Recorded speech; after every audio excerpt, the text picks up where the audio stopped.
It's been almost a year since I reviewed Pokémon Scarlet and Violet at launch, and I still feel more conflicted about them than any other Pokémon game in all my years loving the series. They dazzled me with their open-world design, which felt like the answer to years of fan requests. But the performance and aesthetic hits that came with that innovation were painful catches that didn't quite feel worth the trade. Would the first DLC, the Teal Mask, fix Scarlet and Violet's glaring issues and deliver a robust new experience that fully embraced the potential of what these games could have been?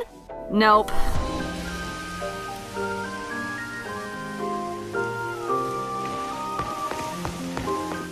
I don't know how it's possible, but somehow the Teal Mask runs worse than the base game of Pokémon Scarlet and Violet does. I complained about the poor performance of Scarlet and Violet in my initial review, and I had hoped that a whole year later, Game Freak would have made improvements to things like frame rate, pop-in, weird lighting issues, model clipping, and everything else. Problems Nintendo even stated it was working to address back in December, but it hasn't. Instead, it feels like the DLC has the jankiness turned up about 1 or 2 more notches. It's still playable, I didn't run into any game-breaking bugs, but during my playthrough of the Teal Mask, it was impossible to go for more than a minute or two without a visual distraction. Look, I don't expect high-fidelity graphics at the level of the PlayStation 5 or the Xbox Series X in my Pokémon games. But the sheer amount of issues is so distracting all the time that it became an active detriment to my enjoyment. And not to keep harping on performance, but my problems with endgame raid battles from the original review still haven't been fixed, which tangibly impacts gameplay. Queuing into online raids is still inconsistent due to the very weird way in which Scarlet and Violet refreshes its available raids and doesn't notify you when they're full. And once you do get in, completing high-level raids can be challenging due to lag and a weird timer system, sometimes skipping your turn, freezing your screen, or otherwise making it impossible to tell what's going on at any given moment. While some major raiding bugs have been fixed in the last year, it was impossible for me to spend time on the primary endgame content of Pokémon Scarlet and Violet or its DLC without running into this stuff and being frustrated by it.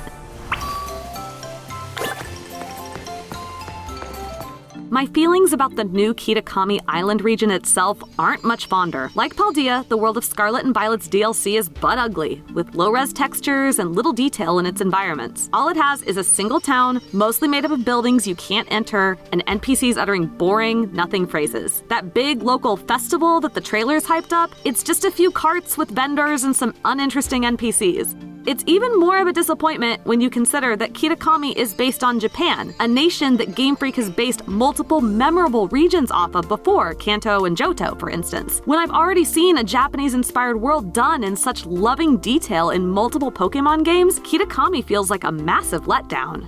That said, the Teal Mask isn't all bad. The battling and competitive aspects are still what they've always been, good, and it's still fun to fill up a PC box full of neat little dudes you find running around outside. The island checks all the boxes for that activity specifically. It's big, full of Pokémon, and has lots of different biomes to poke around in. One of my favorite parts of Kitakami was the mountain at its center, with these crystalline pools at the summit, numerous caves along the path to the top, and a surprising cavern structure within, full of Pokémon hiding around corners and in little holes. But the overall ugliness and performance issues did detract from locations that looked like they were probably quite beautiful in their concept art, just not their final execution. Content-wise, the Teal Mask largely consists of a familiar Pokémon formula where you track down a legendary Pokémon while learning about local lore. You're accompanied on this quest by a sibling pair, Carmine and Kieran, both of whom spent most of the story alternating between yelling at me over nothing and challenging me to battles. The Teal Mask's plot is so overdone that even a slowpoke could see its twists coming, which is a pretty big bummer after the heights reached during the ending of Scarlet and Violet. This DLC campaign is also short, about 7 or 8 hours long, though catching every newly added monster will stretch it a bit more. The best part of Teal Mask's story is the subplot surrounding a photographer, Perrin, who sends you on a Pokémon Snap-esque photography journey after a totally different legendary Pokémon. After hours of Carmine and Kieran shouting at me, Perrin's curiosity and backstory with photography were a refreshing change, and her photo-taking minigame provided a natural avenue for the Teal Mask to expand on something I loved in Scarlet and Violet, discovering Pokémon doing fun Pokémon things in their habitats. Frankly, Perrin's story is so much more interesting than the rest of the DLC that it's a shame I couldn't spend more time hanging out with her and her Growlithe instead of being dragged around by the world's most unnecessarily angsty preteens. Other new features in the Teal Mask include an expanded Pokédex with a tiny handful of brand new monsters, a middling selection of new cosmetic choices, and a terrible minigame called Ogre-oustin that involves tanking your frame rate further by speeding around on your bike to collect berries really fast. While I'm always happy to praise Game Freak's Pokémon designs, and it's nice to finally change out of my hideous school uniform, I don't know what they were thinking with Ogre-oustin. It's boring, repetitive, runs terribly, especially online, and yet made me feel bad about not wanting to play it by offering great rewards for anyone looking to build raiding or competitive teams. Terrible. The ways in which the Teal Mask feels like a step backward from what made Scarlet and Violet astonishing are also disappointing. Scarlet and Violet themselves promoted player freedom. You could go anywhere you wanted at almost any time and do the major plot points in any order. The Teal Mask mysteriously tosses that in the bin in favor of a far more standard linear journey. While you can explore any part of the island at any time, there's no benefit to doing so beyond catching Pokémon. You can't even do the initial quest, which involves visiting 3 signboards around the island, in any order.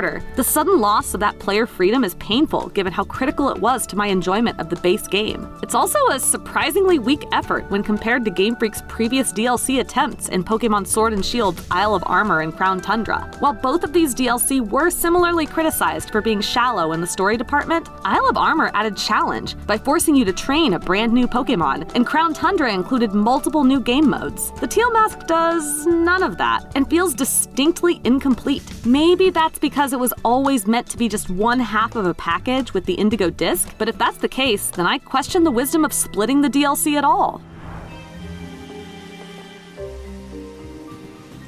I just don't know what to say anymore. I love Pokémon. I love catching monsters and exploring and filling a Pokédex and harnessing the power of love, friendship, and adventure and all that. But the Teal Mask is yet another step in a slow quality downslide for this series. It runs terribly, looks ugly, feels predictable, doesn't offer any of the freedom Scarlet and Violet's main story did, and falls short in so many ways compared to just about every other Pokémon game and DLC I've played. If you're considering the Teal Mask because you thought Scarlet and Violet were fun and just want more Pokémon, sure, this DLC will give you that. But as someone who was hoping the Teal Mask and a year of polish would turn things around for the 9th generation of Pokémon, I am sorely disappointed. For more, check out our launch review of Pokémon Scarlet and Violet. And for everything else, stick with IGN.